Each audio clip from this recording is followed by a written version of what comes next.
Banyak pertentangan ajaran agama Sunan Giri dan Sunan Kalijaga, tapi intinya sama menuju pada sunnah. Sumber, https://sanatmedia.com/ artikel penulis, Muhammad Harir. Pekan lalu jagat maya digaduhkan oleh ceramah Ustadz Khalid Basalamah yang membahas putar tradisi kebudayaan Nusantara, wayang. Dia menyebut bahwa tradisi nenek moyang itu sudah semestinya ditinggalkan, tidak relevan lagi di zaman sekarang karena kita sudah muslim. Sebetulnya adanya silang pendapat mengenai wayang ini bukanlah hal yang baru. Menurut Gus Baha pada zaman Wali Songo pun sudah pernah terjadi sikut pandangan di antara mereka. Tentunya dengan konteks yang terjadi pada masa itu. Kiai Haji Bahaudin Nur Salim atau yang familiar disapa Gus Baha menceritakan bagaimana menggebu-gebunya Sunan Kalijaga lantaran ingin berdakwah di area Pajang sampai membuat wayang tengu.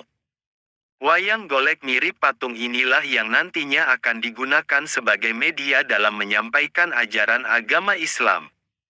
Mengetahui wacana itu, Sunan Giri tidak terima dan menghukuminya haram.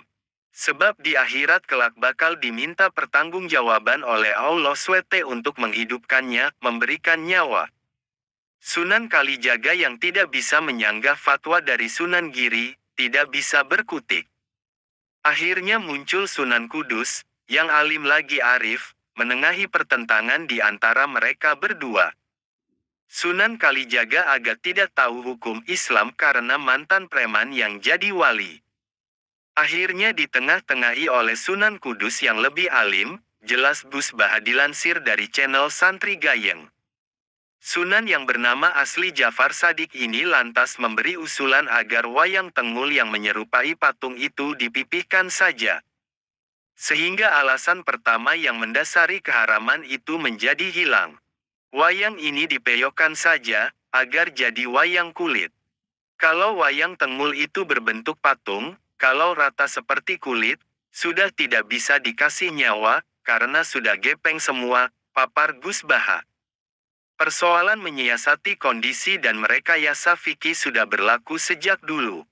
Maka Gus Baha berpesan agar setiap daripada kita jangan pernah meninggalkan ngaji.